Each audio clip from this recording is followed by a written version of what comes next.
欢迎收看《寰宇全世界》，带您走进全世界。全球各地的观众朋友，大家好，大家平安，我是何荣。两岸大事国际焦点，深度剖析，打开视野。透过 YouTube 收看朋友，请您帮我们按赞、订阅、加分享，动动手，开启小铃铛。也欢迎您告诉我们在哪个城市打卡收看。欢迎大家多多的跟我们互动交流，留言表达您的看法。好，来欢迎今天的三位来宾。首先是淡江大学战略所助理教授马准威老师。主持人好，各位观众朋友，大家好。好，另外是清华大学 EMBA 讲座骆秉宽老师。何荣好，大家好。还有美国共和党前亚太区主席方恩格 Russell。大家好。好，三位老师先祝大家新年快乐啊！新年快乐，新年快乐！因为呢，这个农历春节马上就要到了，对华人来说是每一年最重要的一段节期。当然，这个春节假期呢，除了大家平安之外呢，也希望2026这一年世界整个全球可以缓和些。不过关键还在于美中两个大国之间如何互动啊！当然，我们要说的就是美中的元首最可能的4月要第一次见面。这个习川会呢，现在是全球在高度关注。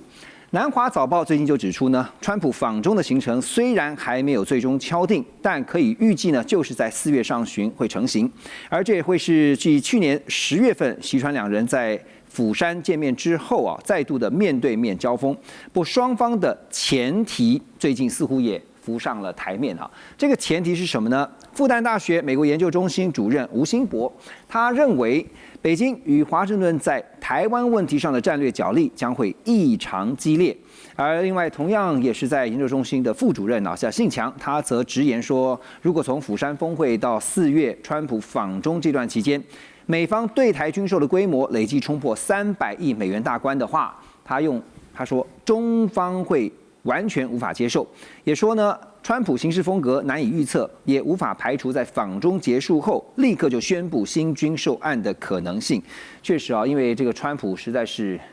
让人家很难去猜测他就是说变就变，而且常常在变。好，但是有一个事实啊，就是美国历届的总统其实都有对台军售，台湾这边呢，历届总统也都曾经批准同意通过，所以呢，这并不是所谓的在画红线啊，只是说如何处理军售议题。尤其我们看到在2月初，马老师，我先请教您啊，因为习川两人在2月初其实元首先通了个话，而且是中方主动打电话，先打给了俄罗斯，再打给了这个川普哈。那当然特别提到的是军售，所以您觉得哈，美中的第一个博弈区块为什么会是在军售议题这个方面啊，成为这个彼此先博弈的？但是军售刚刚特别提到这个规模啊，为什么是300亿元？这个难道超过会有一个风险，还是说军售的内容项目才是关键？我觉得不管是金额还是内容项目，我觉得中共都非常在乎。但是主要的问题是在于美中在1982年签817公报的时候，其实在公报里面讲得很清楚，就是卖给台湾的武器的质量，就是品质还有数量都要逐年下降。但是因为同时又有台湾关系法出来，那台湾关系法就保留了一个权利，就是它要在平衡就是说两岸之间的一个军力的安全上面，这个它等于有一点智慧的空间。那这两件事情基本上矛盾，所以这件事情就会让美国对台军售，它始终成为美中交锋的一个焦点，而且会有一个解释的空间。对，它会有一个解释空间。那美国当然都有道理吼。那如果是这样的话，这空间很大，因为它诠释权就放在美国手上。那现在就看总统的意志。那川普应该是美国总统历任里面最敢卖武器给台湾的一个总统。那他也不对，然后川普想要保障美国的军工产业的发展，还有制造业发展，那卖武器是一个很便利的一个途径哦，所以看起来美国在未来要卖台湾武器是一个必然的趋势，不光只有这一笔，然后再加上台湾现在预计在2030年要提升军费到GDP 5%，那 GDP 5%这个很大，这个换算一下大概4200亿的这个新台币哦，就是未来会投4200亿的美金，未来会投入在军事预算上面。对，那这么大的金额不买武器，我们能做什么？对不对？那也就你这样，如果你是老共，你推算下来，不管是美方的意愿或台湾现在的这个军事结构，它一定会采购越来越多的武器。所以中方这边由学者这边先提出了一个说，这个川普说变就变的啊，甚至不排除说在第一次的元首会以后，结果可能到了5月、6月，他突然翻盘了，突然又开始加大这个军售。我觉得非常有可能。所以习近平为什么在2月4号这么急的要跟川普通话，而且他通话的重点非常强调单一，就是请美方慎重考量军售的问题。那我认为习近平不光是看到这一笔的军售不管内容、海马式或者是额度，他是看到未来的在。可能他在2027年，在这个21大之前，他要接班之前，又要延任之前，他都会碰到这个问题。可是这件事情会立即冲击到他的正当性，所以我觉得习近平现在非常的着急，跟他的内政有关系，但是也跟台湾在未来军购的这个整体的发展趋势有关。OK， 北京现在对华府有出招，但华府当然现在也有应对的方式啊。现在华府呢还对东京出招啊？怎么说？因为呢，日本经济新闻报道说，在川普对日本众议院大选之前，我们听到了嘛，他表态说这个支持高市早苗。那在这个前一天呢，其实日方就已经接获了美方政府的高层警告，表示说，川普对于这个日本说要对美国5500亿美元的投资计划进度落后了，所以呢感到非常的不满。而美国呢原本是期望在2025年底前就要确定第1号投资案，但到目前为止呢还在讨论包括天然气、火力发电人工钻石制造，还有整个港口整备的3个候选项目都没有正式的确认定案。所以日方是不是有在用拖字诀呢？这让川普非常的不开心啊。2月12号也看到日本股市当中呢，日经平均指数涨幅一度超过了300点，首次升到了58000点的这个区间。那 Ebury 的市场策略主管他说的很露骨他说日本公共财政已经相当紧绷了，现在如果再进一步扩张支出、增加公债发行，将会提高市场风险溢价，可能会引发新一波债券抛售，而且呢推升殖利率的跳升。日本现在也是一个头2个大了，我相信。那所以骆老师怎么看？好，从金融面，我们先来看一下，在高市早苗的政策刺激下，我们最近也看到日股表现得很强劲这会是日本对于美国关税继续拖下去，因为现在美方感觉日方在拖那这是日本的本钱吗？这应该是日本的底气，但是不是他的本钱。OK， 因为川普重视的是你也没有实际来美国投资，投资没有落实，这是他最在意的。那你没有来投资，你的股市上涨，只是代表你有这个底气。为什么呢？因为高市早苗他推出一连串的政策，大家预期有这个涨价，就是说扩张财政支出日币贬值这个减税啦消费税减除，然后还有这个积极的经济的增长的一个政策的策略，所以日本股市大涨，市场正面的看待，涨破了58000点了。这是大家可以看到。那如果股市上涨，那日本的上市公司它就有钱了，那有钱它就可以去美国投资，这是它的底气。OK， 但是美国在意的是你也没有来川普在意的是这一点，就是你有钱，但是你钱怎么不到美国来呢？对，你没有来，那对我来讲都不是。那所以这个就是很重要的一点。日本的这个企业，你看，我们看巴菲特，他在投资日本5大商社，赚了280亿美金，就是因为过去日本它的利率是零利率，所以巴菲特充分应用了日本低利率这个情况呢，去跟日本人借钱买日本的股票，然后股票上涨以后呢，他把赚的钱拿去付这个利息，完全这种操作实在是股神的级的操作，让我们赞叹不已。就是日本过去都是低利率，但是高市早苗想要改变这样的一个状况，所以他现在开始要让利率正常化。可是你当利率正常化跟美国的利率没有利差的时候，这时候就会问题。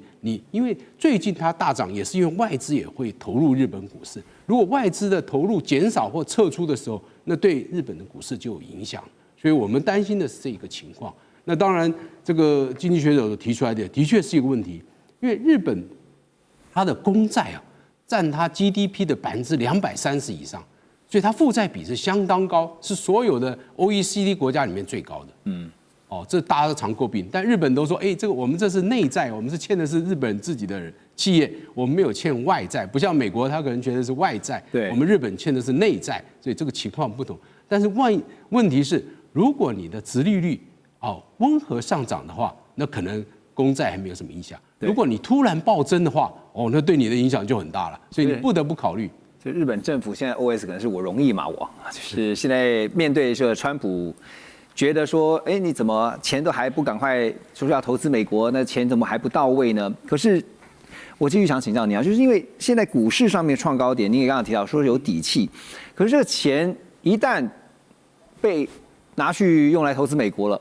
这市场上面一定也有相关的反应，所以后市要怎么观察？的确，他刚刚讲的股债有可能有双杀的情况，因为它高市早苗它的扩张财政支出的话，它会再发行更多的债。对，那发行更多的债的时候，你就会遇到问题，你的殖利率就会跳升。你跳升的时候，你债市就会波动，你波动的时候，你风险的溢价就上升。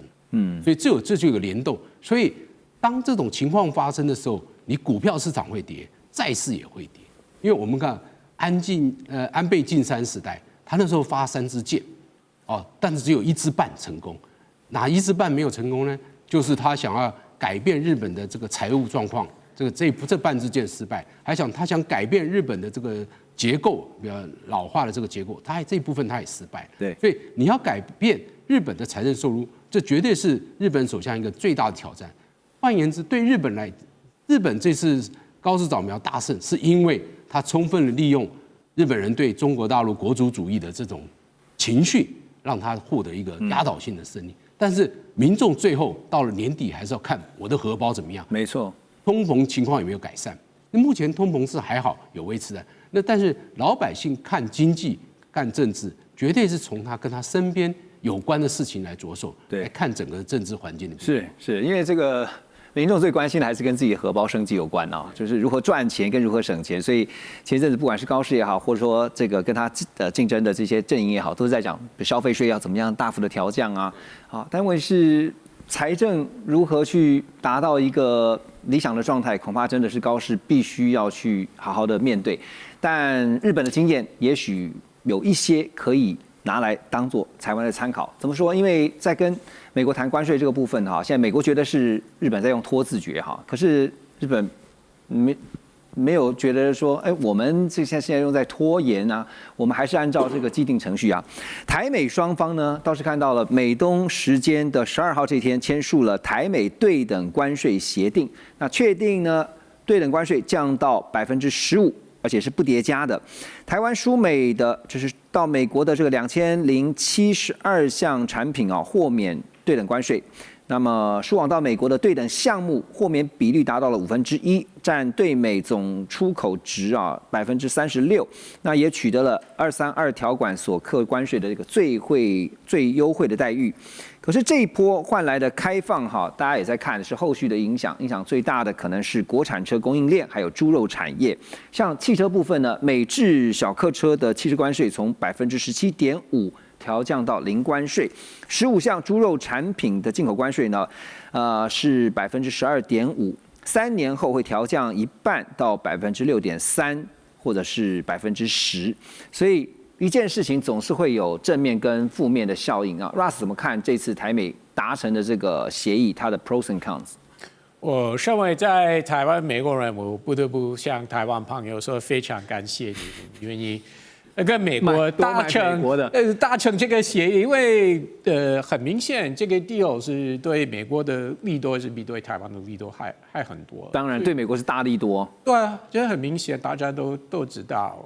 来政府也不能否认，光是美国车就大量出口。可是我想问的是，那美国车出口就到台湾这边，那台湾就一定要买美国车，然后吃美国肉这样子吗？以后我相信台湾消费者会买更多美国汽车跟美国猪肉商品，以后会越来越多了。美国这些东西非常有竞争力了，对不对？有多几个选择，那当然很多消费者还是会选买这些美国商品了。所以不管是汽车或猪肉商品，美国的品牌，我相信以后在台湾这个市场占市场的比率会越来越高。这是台湾业者要面对的一件事实。所以从前几天台湾政府就立刻宣布，一边宣布我们跟美国达成协议，那另外一边说我们会提供补助给本地业者补助，对不对？因为你知道的确会影响到本地业者。好，那川普他其实你可以看到他的做事的逻辑，就是说他当然要扫除，第一步是扫除各国对于美国货物商品的进口障碍，好，就是这个贸易障碍。然后第二呢，就是要所有人啊，各国都去投资美国。所以呢，包括了日本呢5500亿，韩国呢3500亿，台湾呢先期是第一阶段2500亿哈。不只是这三个地方哈，这其他的也是啊，大举的投资美国。那马上4月份这个全球关税就要满1周年了哈，所以你会发现，虽然川普他希望从海外不断的把钱带到美国去，可是每个国家或者是经济体呢，也都有他们自己相对应的做法。有没有哪些你看出来？这个实际的做法，其实像日本，我们举日本来讲，他们其实就是在以拖代变，是这样子吗？问题是全球的市场不是无限的，所以虽然你对美国有很多质疑，那你要找新的伙伴啊。那如果是欧洲啊，不管是欧洲哪一个领袖去访问中国，想跟中国做生意啊，但是这个是一个可以了解是一个选择，但是他们是考虑他们自己的经济安全，对不对？所以他们也不是无限跟中国做生意，不是自由贸易协定，对不对？而且他们希望中国是买他们的东西，但是中国是希望他们买中国的东西，对不对？所以虽然通常美国怎么样啊，那我们跟中国谈好，但是他们跟中国到底能谈到什么地步？不是无限的。那另外说，那我们跟非洲或中东、南美洲增加贸易跟生意，但是这个也是别人也要了，对不对？中国也要进入了，美国也要进入了，对不对？所以有其他的选择可以跟他们谈，但是还是要了解美国的重要性，这个也是他们不能避免。所以这么多国家还是答应川普啊，川普要他们降低对美国商品的关税，他们要接受美国对他们的关税是会比以前会提高，还有部分的国家要投资美国，所以其实这些国家可以看看有没有其他的贸易伙伴，但是美国还是最重要。好，那你有没有感觉到，其实即便是如此，可是呢，有一种迹象是大家都在等，反正就是拖过川普执政的这段时间，这段可能是最 harsh 的，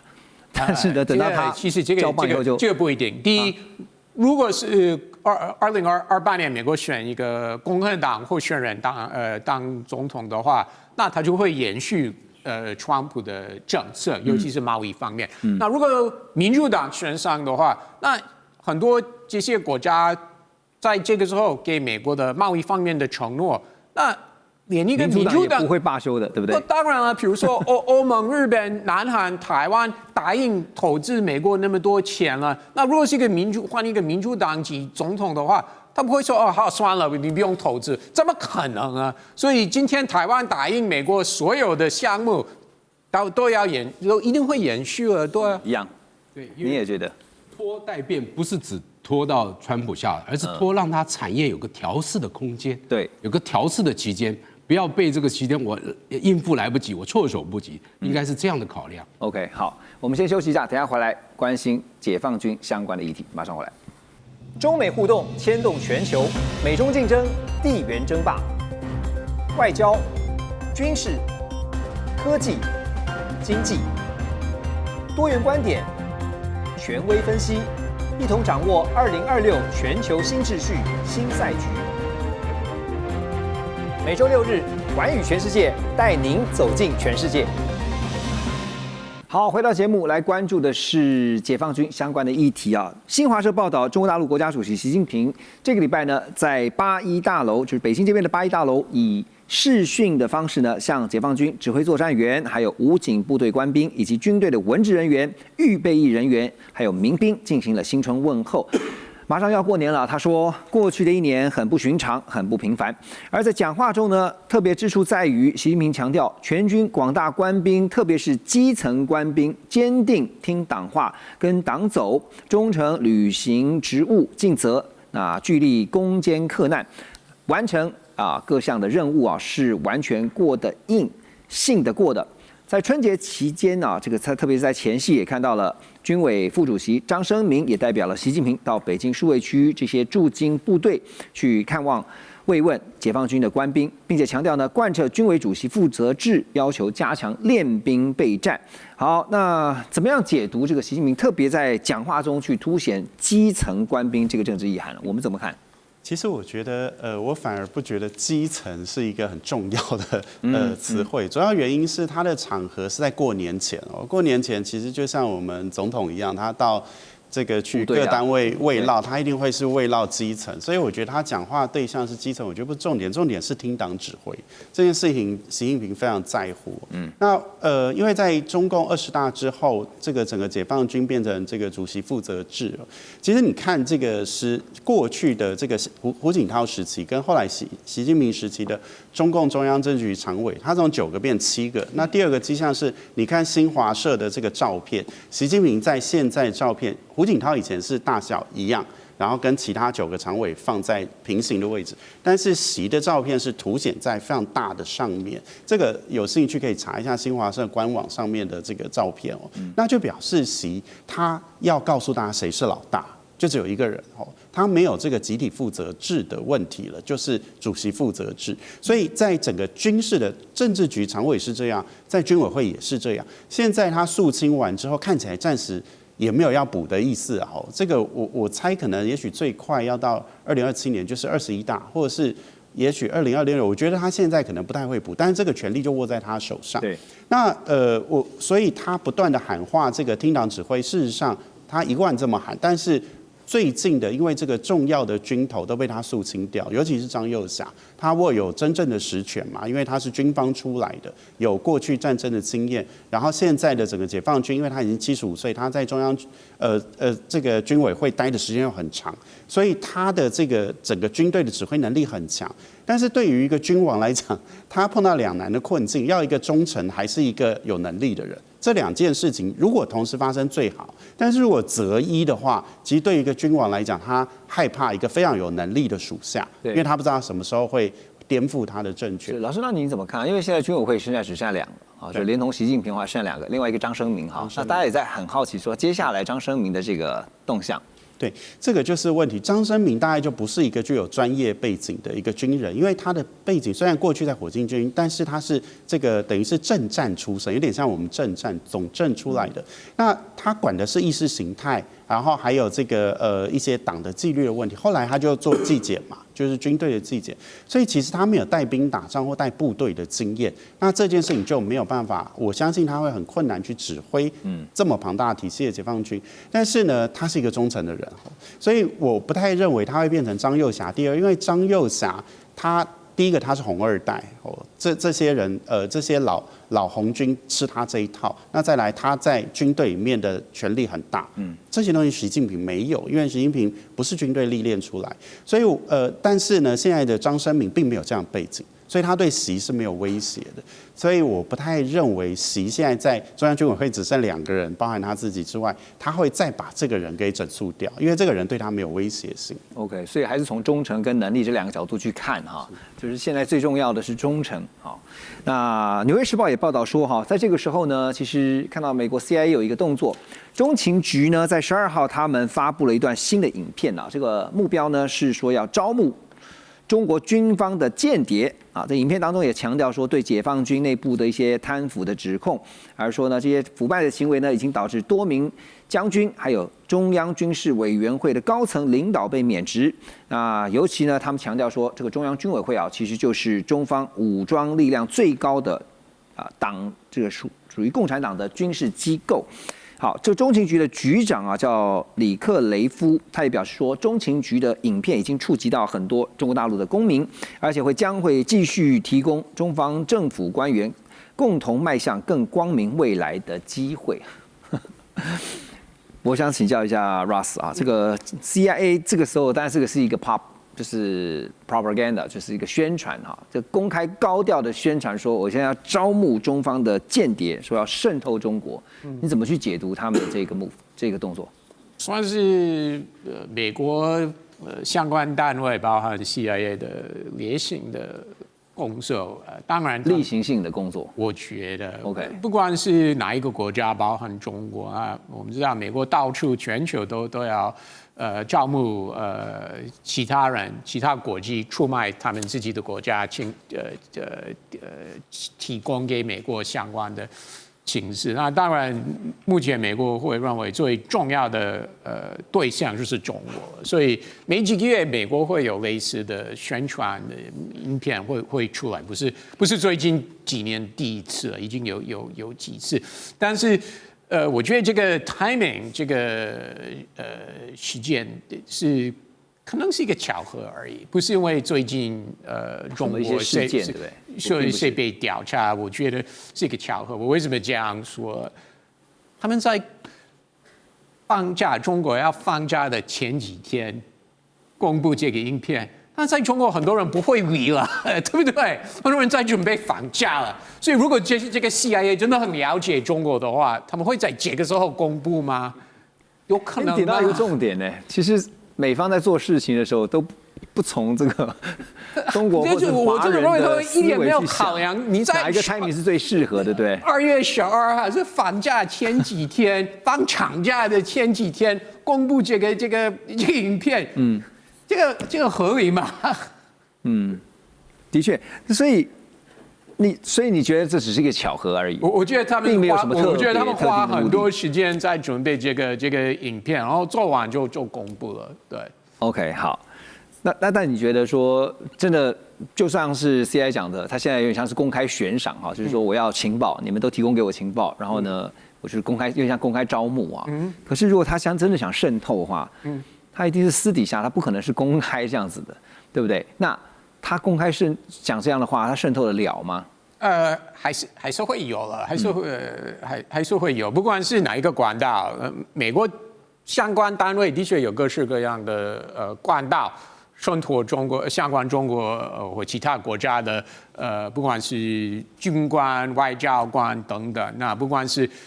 吸引这些国家驻美国的官员，比如说中国驻美国的外交官，或者美国相关单位在中国国内吸引这些人士，这些情报单位要动用各式各样的工具跟管道，这个是很正常。好，因为整体来看，现在已经是2月，马上对华人来说重要的农历春节要来了。那当然，接下来这一整年目前的分析看来都是中美的关系看似会是比2025相较于2025呢会稍微缓和，但会不会是台面上缓和，但是台面下是波涛汹涌这值得关注。不过对于美方来讲，最重要的对川普来说其实是年底的选举，但对中方来说呢，内部的经济问题要先赶快整顿，要搞好。香港文汇报也报道说，香港特区行政长官李家超他在社交平台上面发文，他说呢，他主持融入国家发展大局督导组的会议领导全体司局长开展这个对接“15+5”规划的准备工作，也强调呢会领导香港特区政府建构系统性的政策框架，主动对接国家“15+5”规划，对重点发展领域做出更全面、更精准、更细致的战略部署，那推动香港更好融入这服务国家发展的大局。另一方面，也听到了四川省的港澳办公室的副主任马聪，他表示说，今年是15开局之年，也是深化川港合作的关键年。他也强调说，香港长期以来都是四川最大的外资来源，所以从金融面来看，因为平常陆老师对金融这方面这个非常的敏锐对国际资本流动也知道，有很多的见解。这一年香港会如何对接中国大陆、北京当局这边国家最重要的“15+5”计划？对香港来讲呢，今年的确是它重要一年，因为这是它第一次把它的香港的政策节奏要跟中国大陆的“15+5”的计划能够紧密结合。它第一次要把它的这个政策要跟中国大陆内地的政策要完全吻合，要推出一连串的措施。那对他来讲有3个很重要的工作，第一个就维持香港仍然是全世界最大的人民币离岸中心。这个定位是不变的。第二个，依然维持所有外资来中国的一个窗口，它是中国对外金融机构的窗口。第三个，香港它要它又发展它的创新科技，所以它要用今年能够推出30家的独角兽来配合中国大陆发展科技的这个决心啊。对，那的确，香港在过去1年表现非常好，我们是没有注意，因为我们股市太好了，我们都忘了香港。香港仍然是全世界 IPO 第一的。去年表现最好，有119家公司在香港挂牌上市，然后募集资金是2858亿的港币，哦，是比前一年多了2.2倍，所以全世界它是募资第一的，所以它在金融中间地位全球是第3，但是在募资它是第一的。你看一下，这非常，还有中国大陆的好的企业全部都跑到香港去挂牌，尤其是科技股，像宁德时代去年跑到香港挂牌。它从263港币涨到360几块港币，涨幅到75%，所以它会是所有中国大陆优良企业来募集资金最好的一个窗口，都是在香港。所以我们看香港它这样的一个表现啊，就可以吸引很多外资来持续的吸引，维持它的这个人民币离岸中心的这个地位。那它跟上海跟新加坡有什么不同？上海是中国对内的金融中心，但不是对外，香港是对外。对，那新加坡呢？新加坡它没有科技产业作为一个资源，没有中国政府的一个政策资源，所以这是香港优于新加坡跟上海的一个最大的利基。是，所以香港其实它有一个使命感，因为我记得前几年大概近年来曾经有一度，它这个金融中心的地位世界第一的金融中心地位是被新加坡，特别在亚洲这边给取代，后来又把它拿回来了就是说这个地位其实是要抓住是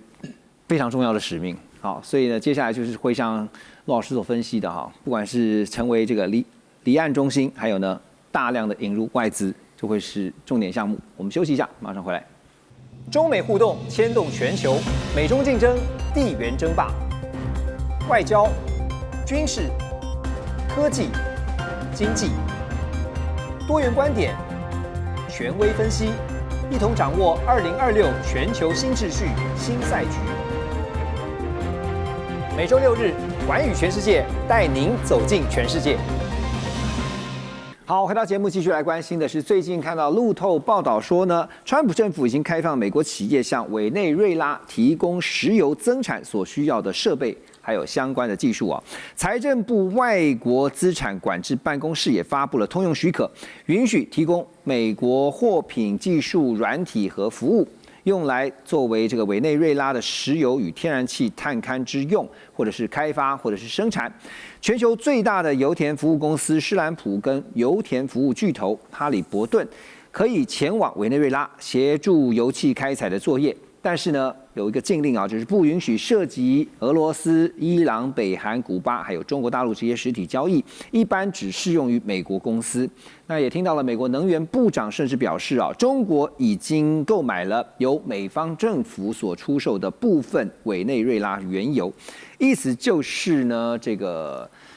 现在委内瑞拉的石油如何的卖，这个议价定价是由美国来决定。那中国大陆呢，也已经向美方买了这委内瑞拉的石油。怎么看这一轮中美在委内瑞拉石油、天然气的新角力？目前短期之内，在这个 Venezuela 这个石油的相关的行业，不管是设备方面或出售方面等等，都是美国决定就算了。所以这个决定权目前都是在美国的手上。那川普常常强调，他这样做是为了 Venezuela 好，为了把这个钱还给人民看看以后到底会多少，因为这个相关的设备必须需要很多投资了，因为很多设备老旧了，没有维修等等的情况。那看看多少投资会进来然后出售量到底会是多少？这个国家能赚进多少钱？看看以后有什么样的结果。但是很多人说，这都是美国偷走他们的石油，并不是。没有，你讲到这种点赚进来到委内瑞拉的钱，就有没有实际去应用或者是分享给委内瑞拉的人民，这才是观察重点啊。是对，但是其他的国家，不管是中国大陆或其他的国家，他们买或卖的话，那他们就是看市场情况、行价等等，对不对？他们不是因为美国在控管 Venezuela 的石油就去买，对不对？他们没有这个动机啊，他们没有因为美国在控管必须要去买美国帮忙帮 Venezuela 出售的这个石油，所以其他的国家还是会看国际油价情况等等，他们也有其他的选择，对不对？尤其是中东。但是还有一件事情是，川普虽然目前在控管 Venezuela 的石油，但是川普也是希望5·2赶快达成一个和平共识，对不对？那如果真的达成共识的话，俄罗斯也回来国际市场，这个是其他的国家也知道的一件事情。那所以你刚刚提到说定价现在是美国在决定嘛，对不对？那所以中方也就按照美方所定出的价格买委内瑞拉的石油。但是没有人逼他们买，他们可以买中东的，没有必要。就是你讲的，他们也会比价，到处去比价。对。好，那可是他们会只甘于说，像美国天真的想是，你们就只是石油的消费者，你们是顾客，我定什么样的价格，你们就按照这个价格去买，不会有其他之后的一些相关的反制或者因应吗？除了找其他的卖方，还有没有别招？我觉得其实对中国来说是小事情啊。我今天买一点点的 Venezuela 石油，贵了一点没关系，是不是？没关系，他们是看那天那个买方是进口商，他们看到有一个 good deal， 那有一个好机会，那天有好机会，那我那天就买这个 Venezuela 的石油。我觉得在这个中美关系或中美贸易关系，对，这个是小事情。买卖就是这么一回事，是这样。对，我觉得其实我觉得就是商业的运作是一回事情啊。这怎么说？就是美国其实制裁委内瑞拉应该2005年就开始，但是它开始禁运石油大概是2019年的事情，那也就是离现在大概7年的时间。那中国大陆就看到商机嘛，因为你被制裁以后，第一个没有其他国家敢买，好，那第二个的话就是你的石油价格一定会比较差，好，那。所以中国大陆在过去的7年里面是大举入侵委内瑞拉，它对委内瑞拉的石油的投资额就变得很高哦。那这是一个事实。然后委内瑞拉主要出口的是重油，也就是说它可以做的是比如说像，当然它可以分离出汽油、柴油，但是更重要是沥青啊这些东西。那所以中国大陆就中石化啊，这个中石油，他们就投入了蛮大的资本。过去媒体有报道大概600亿美元的时间，就过去10年，但是比较密集的可能是在过去7年的时间。那我觉得现在对中国大陆来讲，买不买委内瑞拉石油真的不是重点。就像 Ross 讲的，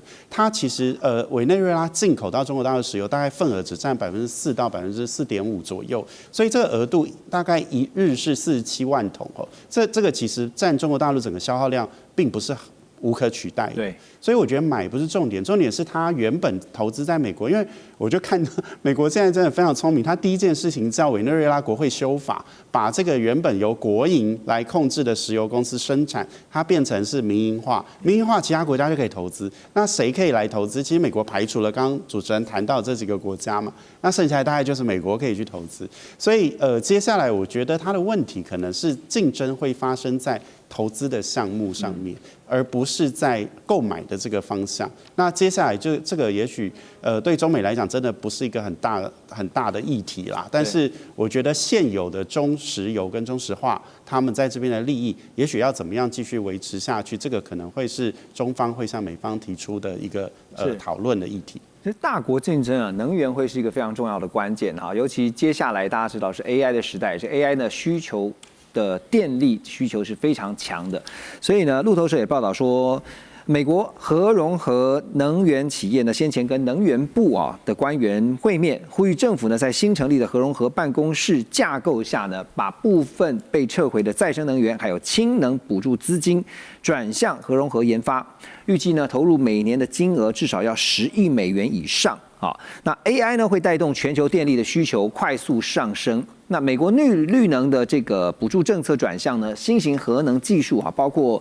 SMR 小型模组化的反应器，还有核燃料再处理与核融合等相关呢，会重新成为各国能源布局的方向。另外就是美国核融合协会他们的执行长也说，现在正好就是美国大幅投资的时机。那年度拨款呢，应该要超过10亿美元，并且搭配一次性的基础建设投资。其实谈到钱就在讲这个事情的时候，就想到军售也是一样这个时候是最需要的，所以呢，我需要钱，所以呢，赶快编列预算给我。但是骆总怎么看这个美国对于核融合发展的这个大计划？没错，的确5年内是看这个 SMR 就是这个反应单一模组化的这个反应炉。那10年之内就要看核融合因为 SMR 现在已经非常的看起来能够商业运转了，所以美国现在积极投资那核融合呢，还需要一段时间。那当然，美国有一个研究机构已经也有一个研发的成果，而且不断在进化所以这个是有可参考的。预计在2035年到2040年能够实现。那 SMR 的话，应该2030年以前就可以实现。但是美国在这里有一个很大的优势了，就是美国的优势就是它是用商业化的方式来这个制造着核的反应炉，来产生核能的电力。跟其他国家不一样，其他国家像中国，它可能都是用国家的力量来做，那不是美国是，你看微软，它去跟那个 Helium， 它去直接跟他订那个 PPA， 我2028年你要卖我多少的电，而且是核电，是这样的。那 Google 也是，它也跟那个Commonwealth 的 Fusion Systems 公司，也是跟他签一个核的一个契约 ，SMR 的契约，所以你在2030年你要卖多少电给我。所以它是有商业化，所以它会很积极，而且积极把它促成。那当然，美国虽然占有优势，但是它也有一些问题因为它长期以来它的电网很老化，然后地区化呢也常常缺电。对，你在什么地区，就这里缺电，那它是不是能够互相的连通？美国的这个电力公司又是不同的私人企业，它能不能互相连通？这个都会产生一些问题所以那再加上它的再生能源不稳定，那川普也非常讨厌再生能源，所以这就是它在电力运送的时候，它会遇到一些困难。那当然我们知道，刚刚讲的没有错 ，AI 的发展尽头就是算力，那现在已经转成了 AI 的发展尽头就是电力了。对，一个1 Giga 的这个电力可以足够维持我们云林、嘉义、屏东这3个县市一整年的用电量。对，你想想看，这个就是相当大。那1 Giga， 那现在很多 AI 的预算一下就会到达1 Giga 了，所以这是非常明显的。对，刚刚陆老师提到算力及电力就是未来的电力需求会因为 AI 的快速发展，它会非常非常的有很大的需要。但是您刚才也提到一个关键，基础设施的建制那问题是这个需要时间的，当然也需要非常大的预算了。陆老师怎么看呢？因为美国在基建这个部分常常会，就是向来都被很多外界诟病川普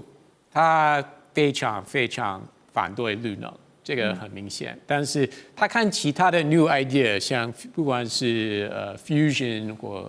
SMR 等等，他蛮有兴趣了。而且很明显，他希望他可以当就是在历史定位可以被认定他是什么 SMR 的教父，或是 fusion 的教父，创建者之类的。对，他希望以后他是这样，绿能不要，他真的是很不要。不管是离岸风电或solar 等等他真的是没有兴趣。那你怎么看？刚刚陆老师提到说，其实中美2强都知道能源的重要性，也都知道，比如说核能这一块，特别是核能的，但是一个是从民间，一个是请国家之力，这2者的不同。但是美国也已经是转变了，不管是民主党或共和党已经有共识，他们也是可以接受美国政府、联邦政府是直接投资。但是另外一个好大的问题，坦白说了，以前如果回头看20年前左右，那很多中国人或印度人会去美国念硕士、博士，留下来工作，过几年有永久居留，再过几年是变成美国公民。但是现在美国也不是很欢迎这些人才来美国念书了，或者留下来工作。那人才真的是一个问题。如果美国要继续在这块发展的话，人才的确是一个问题。对，你也讲到一个重点，除了硬体这些基础建设非常重要跟关键以外，还有一个就是负责研发跟持续让这个技术不断进步的人才软体。好，休息一下，马上回来。中美互动牵动全球，美中竞争，地缘争霸，外交、军事、科技、经济，多元观点，权威分析，一同掌握2026全球新秩序、新赛局。每周6日，寰宇全世界带您走进全世界。好，回到节目。时间很快啊，在这个月2月24号呢，俄乌战争就要满4周年了。这个礼拜，俄乌的局势有一个惊人的发展啊，就是《金融时报》报道说呢，华府正在向基辅方面呢施加庞大的压力，主要呢是美国的特使 Witkoff 跟川普的女婿 Kushner， 那么他们领军之下呢，要求乌克兰方面必须在5月15号这天以前完成投票。不只是大选，也要包括了公民投票。那否则，美方承诺的安全保障恐怕就要落空了。乌克兰方面则强调呢，为了确保公投的公正性，投票期间必须要全面停火。那也坚持呢，在美国还有伙伴国家的安全保障到位之前，不会达成任何协议。这感觉好像就是陷入到一个无限循环，就是那是你的问题，然后你说是我的问题哈，就两个鸡生蛋，蛋生鸡。那基辅智库的这个 Opera 的董事会主席，那叫做艾瓦佐夫斯卡，他指出，他说如果要举行大选，可是选务工作呢最少还要6个月的时间。如果又没有停火，俄罗斯呢更可能用无人机这些手段来干扰投票，威胁各地的投票所。言下之意就是，我们也可以举行选举啊，可是呢，这个万一这个无人机又来攻击我们，在这个战火之下，投票一定会受到影响啊，所以不是我们的问题。所以真的是回到了蛋生鸡，鸡生蛋，那到底是谁的问题呢？可是现在美国已经下通牒了，就是告诉你，还定出了这个时间，5月15号以前，基辅扛得住吗？难，真的很难。所以就是按照美国设定的日期，得开始筹办选举投票的相关事情。或许会拖几个月了，但是不得不在短期之内。那所谓的短期之内是半年或是3个月或半年左右的时间，目前是不知道。但是美国的意思是你 Zelensky 你不能一直向我们说你这个公投或大选是要拖到8个月或9-10个月之后，甚至需要1年时间，明年初才能办。对，这个是美国根本不接受。因为现在川普会担心的，其实就还是他的期中选举吧。因为这个会，其实我觉得这个跟期中选举没有很大的关联，因为期中选举是谁会掌控参议员或众议员，不是靠乌克兰乌俄战争这个议题，而是应该是生活费经济相关的经济国内议题为主了。但是川普因为他个人的因素，因为他从竞选到上任，他说这个问题我1天之内会解决，面子挂不住的。对，那已经是1年多了，而且对川普要这样公平一点，其实他本来也不用那么在乎这个议题，所以我个人是认为他是愿意投入他自己的，算是英文又是叫做 political capital， 但是他个人的政治资本，对，说我可以解决这个问题。我真的要当这个 peacemaker， 我要当这个调停人。他愿意这样做，对我真的觉得我们还是要支持他，他愿意解决这个战争了。但是他很明显，对川普来说有一个重点。乌克兰，你真的要接受你部分国土领土是割让给俄罗斯，不管是你总统说的就算，或你经过公民投票，你这部分你一定要短期之内接受。可是如果时间到了没发生怎么办？你觉得美国会会向 Zelensky 施压，就没有安全保障喽？就这样子？那 Zelensky 就会下台。OK， 我真的觉得 Zelensky 的时间可能是已经是进入最后一段，所以你才刚刚说，乌克兰这边基辅方面要抵抗很难啊，扛不住这样的压力。那究竟各方的底线思维是什么？比如说从俄罗斯、从乌克兰，还有包括美国跟欧洲哈4方的底线思维。等一下请马老师啊带我们来了解哈。那也来看啊，因为乌克兰这边呢，泽连斯基就强烈指控说，俄罗斯先前对乌克兰的能源设施发动了大规模的空袭啊，动用了超过400架无人机，还有40多枚的飞弹，来锁定了电网、发电厂还有配电站这些关键基础设施来进行轰炸。谈判最大的障碍，目前大家一致看啊，也包括了东部的顿巴斯，那它的去留问题。俄罗斯方面要求掌控整个顿巴斯，可是乌克兰目前仍然控制其中大约5180平方公里的土地啊。虽然说，基辅对于这个非军事区或者是自由贸易区这些方案是持开放态度，但是摆明了底线其实就是拒绝割让领土。好，所以普丁现在这边呢，则是表明顿巴斯他要定了，还有包括呢扎波罗热核电厂啊，通通都拿下来。啊，这个也是俄罗斯的底线嘛，所以从各方的底线怎么去看现在这个俄乌的战事？是，我觉得最大问题还是在领土的问题啦，就是说现在顿巴斯俄军所占，就是其实美方的意见就是说，那就以现状嘛，现状就维持，然后设一个这个非军事区，让两边隔开来，不要有军事冲突，就可以和平。但是乌克兰最新的民调出来，大概可以支持领土变更，大概还是40%，这40%是比过去多，但是你要想，大概还有5-6成的人是反对的，所以泽连斯基在让领土这件事情上压力非常的大。那要让还有第二个层次的问题，就是说你的非武装区谁去监督？到底是那如果动武的话，谁来惩罚的问题？那这些东西都非常难谈妥啊。不过看起来川普应该是非常的急切啊，就是这个5月15号已经射出来，他看起来他的盘算是这个协议出来以后，在泽连斯基下台以后，让乌克兰有个公投去追认这个和平协议的这个合法性哦。这个感觉上川普的布局是这样，但是在大年初一，就2月17号，美俄乌三方他们会再会谈。那这一轮，因为上一轮的会谈双方释出善意，主要是314名的这个等于俘虏交换。那我觉得双方有感觉上有意愿要和缓这个现在乌俄战争或暂停这一场战事，但是真的就是恐怕不是这个扎波罗热的几个电厂的问题啊。这个电厂曾经是欧洲最大的核能电厂，它里面有六座的这个反应炉，我们的核3厂2座，所以你可以想象它的规模是很大。但是我觉得那都地上物反而不是重点，重点还是它这个领土划界还有安全的确保，谁去 guarantee？ 所以现在变成是美方也在为泽连斯基找一个看能不能。